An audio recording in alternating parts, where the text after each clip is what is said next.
see you guys in the dark.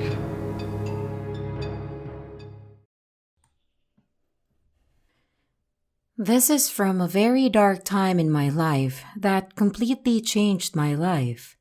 I was 19 and still very childish and just about to find out who I was as an adult.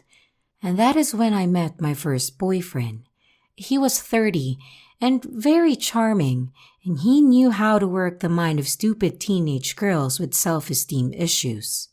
As you might have guessed by now, yes, this soon became an abusive relationship, and when I finally realized that I was in big trouble, he had worn me down so much that leaving him wasn't even something that seemed logical in my brain. The way I have explained it to people since is this. You are stranded on a deserted island in the middle of an unknown ocean. The island is the shittiest place on earth, but compared to jumping into the ocean and start swimming in any random direction is much more terrifying than just enduring this horrible place for a little longer. You live on pure survival instinct, and since food is scarce and sleep is awful, you slowly lose the energy to fight back. All you do is to survive to the next day. That is what it's like to be in an abusive relationship. It's not rational, but that is what it's like. So this happened at some point towards the end of the relationship, I think. One of my then boyfriend's friends came over with her boyfriend, and she had to leave to do something that I don't remember. Her boyfriend was notorious in the youth community of the city I lived in for being well liked by everyone, but also for his absolutely horrible treatment of women. And to be honest, most of the people I met during my time with my ex were pretty awful human beings. So I had grown somewhat numb to the mass of assholes that I met on a weekly basis. We were sitting on the couches in the apartment, me in one, my ex and his friend in the other. The atmosphere was pretty chill, so when the friend suddenly rose from the couch and went over to me, it came right the fuck out of nowhere to me. He started just groping me like it was no big deal. I was in total shock.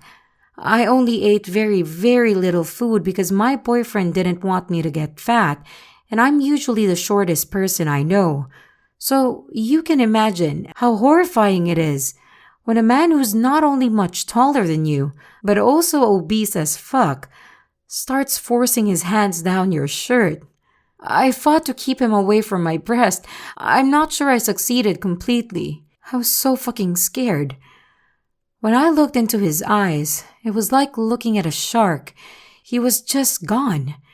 The only thing he focused on was getting my clothes off and touching my body. I hate that I'm like this, but when I end up in extreme situations like this, I often start to laugh. I hate that I do that, and this situation was no different. It wasn't a happy laugh. I could feel on my face that I must have looked scared. I looked at my boyfriend, and he just sat there, looking at us, laughing as well. The thing is, my ex-boyfriend is a psychopath. He doesn't understand human emotion on anything other than a technical level. I knew this. I knew him better than anyone in his life because I was the first person to ever live with him and be around him all the time since none of us were working. I knew him, and I knew that he didn't understand that what was happening right now was in no way okay. I also knew that even if he did, he wouldn't give a shit.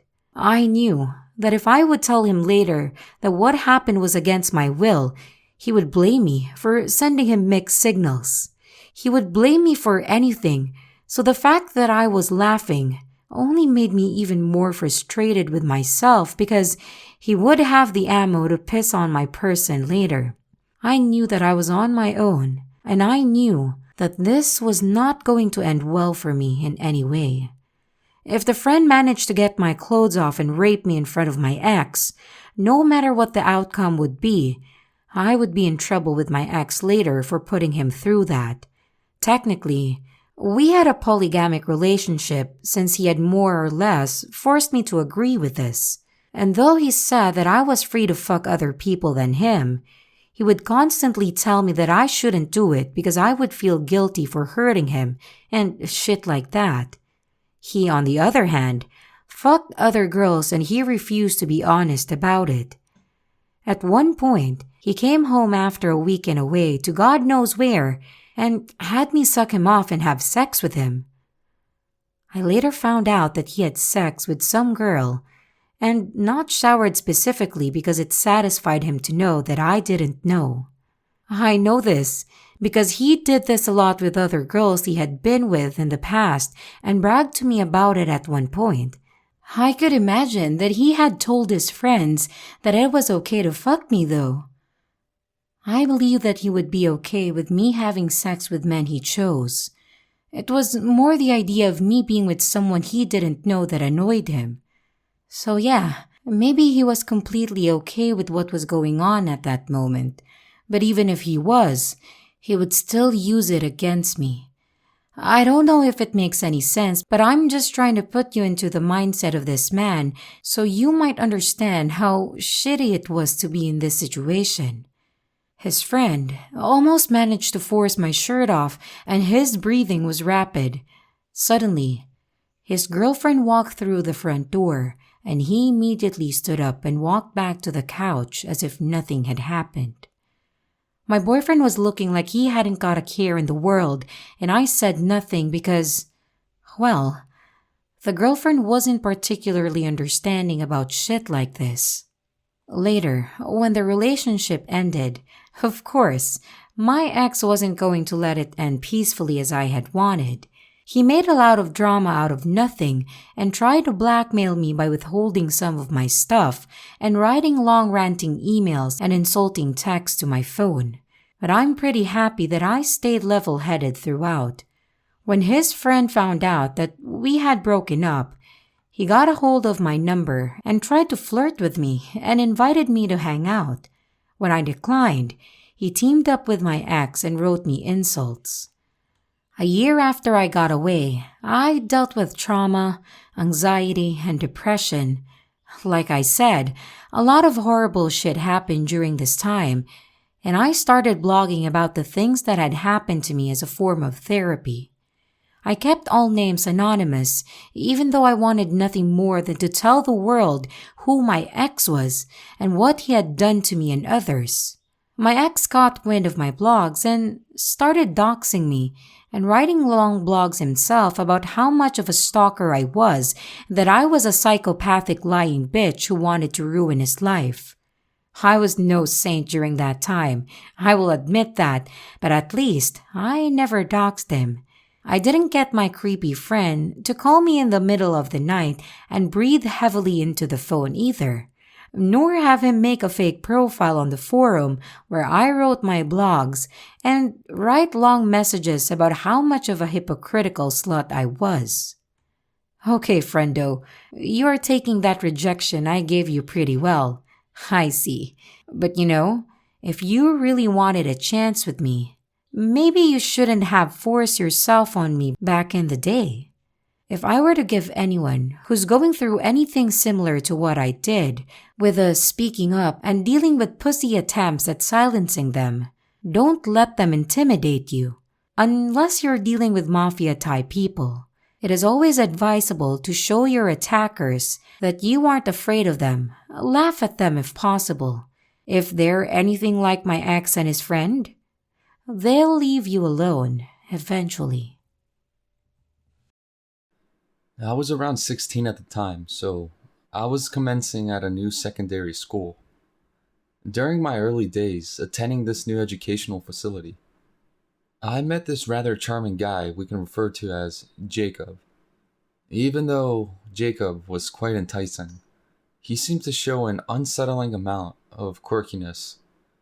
Not the quirkiness you'll see in those nerdy people who's into Marvel comic books like me, but the quirkiness that'll make you think that this particular person will be a potential serial killer.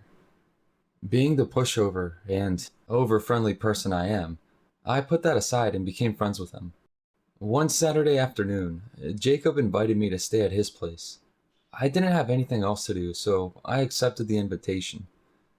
Around 20 minutes later, he picked me up and took me to his place, since he was able to drive. Upon arrival of his house, I took a look at the property. It was out in the bush, a big property with the main house, which his parents and sister lives in, and a granny flat around 10 meters from the main house, where Jacob lives by himself. I checked my phone for the time. It was around 5 in the evening, and I noticed that I have no reception.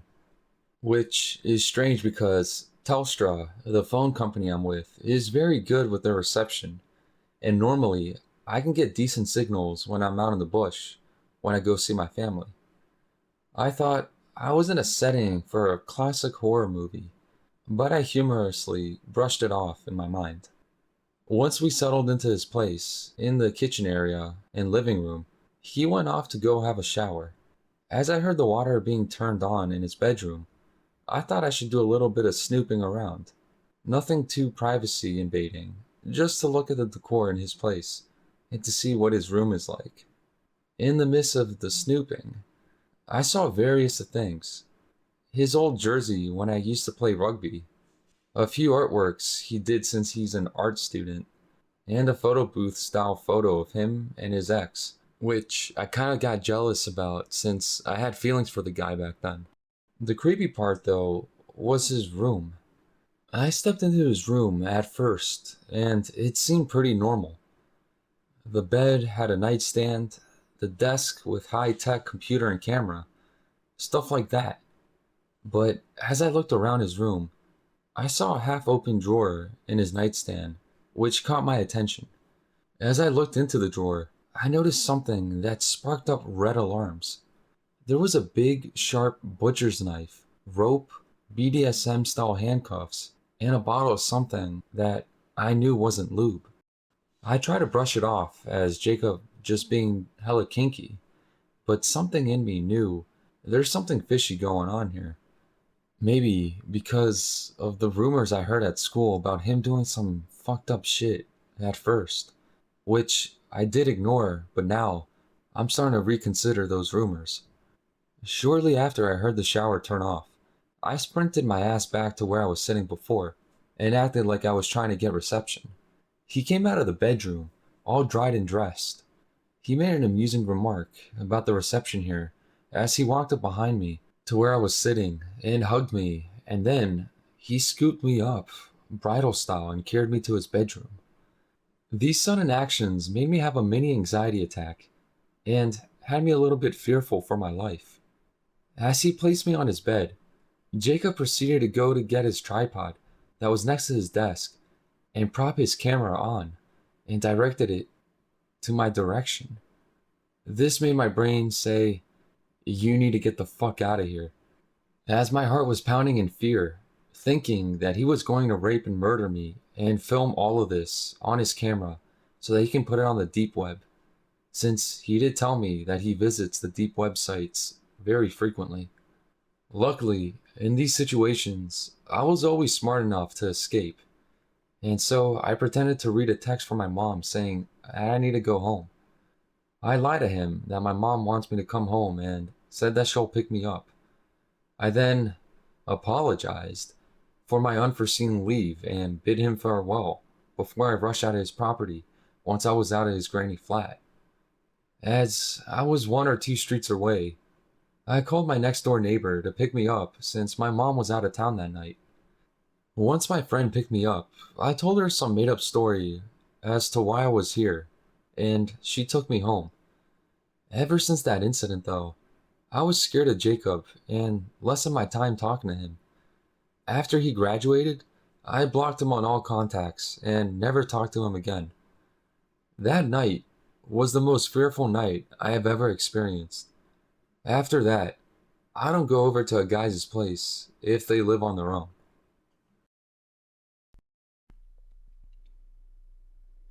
This story happened to me from late July 2012 till about late 2014, with ongoing issues for my safety. On that note, I would like to remain anonymous for the safety of myself. This all began late July of 2012. I come from a small town where everyone knows everybody. I just turned 18, and as most 18-year-olds in my town, we'd like to go drinking down the beach and have a bonfire. I would have my regular group of friends who I would hang with, and we would go for drives over to the bigger city and find things to do. I was on one of my drinking nights with a close friend of mine. We'll call him Adam. So Adam and I went for a drive from my parents' house in the area of the town and decided that we wanted to go out of the big city and go watch a movie. After saying goodnight to the parents and hopping into Adam's car, we went to a movie theater and had a good time. After the movie had finished, we decided to go to McDonald's and get food. This is where I met the man who ruined my life. He served my friend while I stood beside him at the counter, busying myself with my phone, texting friends, while Adam had placed our orders. The guy who was serving us gave me a huge smile. I smiled back as I said to my friend that I was going to go have a cigarette. He nodded, and I went outside. Moments later, he walked out with our food, and the guy who served us was walking right behind him. He came and stood next to me as he asked for a lighter and introduced himself. We'll call him Chris. So Chris sparked up a conversation and gave me his number, said that he would like to take me out sometime for a movie or something. I agreed and made plans to see him the following weekend. After about a month of spending a lot of time with Chris, and him coming out to my parents' place, we agreed to make our relationship official. He would spend most nights at my parents' house. I lived in a granny flat on my parents' property, and drop him off at school in the morning, to the disgust of my friends who all caught the bus. One morning, after Chris had stayed over and was driving me to school, I said to him that he should pull over next to the school bus, which was waiting for students to climb aboard. One of my friends was waiting next to the bus, so I stuck my head out the window and told her to climb in. This was mistake number one, introducing the two of them. A few weeks after they met, me and Chris had broken up, and it was a messy breakup. Shortly after the breakup, the scary shit began to happen. I would hear people walking around the gravel driveway at random hours of the night. I would see Chris's car sitting down the end of my parents' road under the streetlight before I would go to bed. The stalking progressed to where I would hear him standing outside my ranch slider talking to someone, and then trying to jiggle open the door and walk around on the gravel. Things began to get really scary for me when I would receive phone calls and texts from a random number during class about how this person is watching me as I would walk to the bus every morning, and what my parents were doing throughout the day. Threats with things like how they were going to break into my house and rape me, then hide my body somewhere in the deep forest where no one would ever find me. At this time, I was sitting my end-of-the-year exams and preparing for university applications, feeding all sorts of information to my friends who we shall call Julia. She, unknown to me, had been spending more time with Chris since the first introduction when we gave her a lift to school. This was a fatal mistake on my behalf because he knew exactly where I was going to be, what my timetables were, and when I would most likely be alone and an easy target for Chris to find me. They began to date, and the texts became more frequent from both of them, even an attempt to harm me one evening when I was staying late with people from my drama class, working on our final performance for the year, and would be alone in an easy accessible classroom till about 10 p.m. Some of my classmates noticed his car parked across the road from where our classroom was, and said it looked like there was two figures sitting in the car waiting for me to come out. I freaked out and rang my mother, informed her about everything. She came and collected me, then took me home, watching the road to make sure they hadn't followed us. Then shit really hit the fan when I became so scared that I had to go to the police about the messages that I was receiving, and the fact that there was someone coming into the property to try and break in and harm me or my parents. Chris carried weapons in his car because he liked to hunt, and I knew it was also for security purposes because he was in the underground world of drugs. Once I had lodged a formal complaint against Chris and informed the police of his weapons, and the ones that are in his home, so that the police went around and had a look for everything, but they found nothing, which set him off even more. That evening he sat down at the end of the road as per usual, waited for all the lights to go out when he came up along the front paddocks of the house and up the driveway. I was sleeping in my parents' living room, which is right beside the driveway with big open windows, and ranch sliders to my brother's room. I heard him walk along the side of the house on the driveway and towards my flat, thinking that I was there, and I heard the sound of a gun being cocked. I sat up for a moment, thinking about what I should do. I commando crawled down the hallway to my parents' room, quietly said to my mom that someone is outside. "Mom, get up, there's someone outside," I said. My dad bolted upright, grabbed his robe and his .22 rifle, ran out of the kitchen door, setting off the sensor light, and bolted down the driveway, chasing after something running through the information paddock. After that night, things had calmed down for about a month, till I was packing up to move 10 hours away to a new city. The night after I left my mom, I'd rang to say someone had been in my house, and had walked in with muddy boots on because there was a rather large footprints all through the house, as if someone was trying to scope the place out. Odd things would happen at my parents' place, like trees would get cut down in the middle of the night, or a car would drive super slow past with all of its lights off at odd hours of the night. Things started happening to me down at my new apartment. Each morning when I would go out, there would be a car always parked across the road with windows tinted out, watching me, and I would receive voicemails of a violent nature from private numbers. This kept up until late last year when it all stopped. No phone calls, no sightings of random cars, no odd things going on at my parents' house. Every time I go home, I never tell anyone when I'm leaving, and when I'll be back at my parents' for my own safety. I get flashbacks when I hear something like a car backfire, or I see a car similar to the Chris is driving around. I always keep my home address private, and my phone number restricted for my own safety, because he is always hunting for me, and I don't want to put other people at risk. I always say to my mom, and if I go missing, we know where to start looking. There is an update to this story. So this was originally written at the end of 2015, and kept private because there had been a spark of activity. I had traveled home for a Christmas period. I was due for major surgery in January, which meant I wouldn't spend time with friends or family after it, along with a death in the family.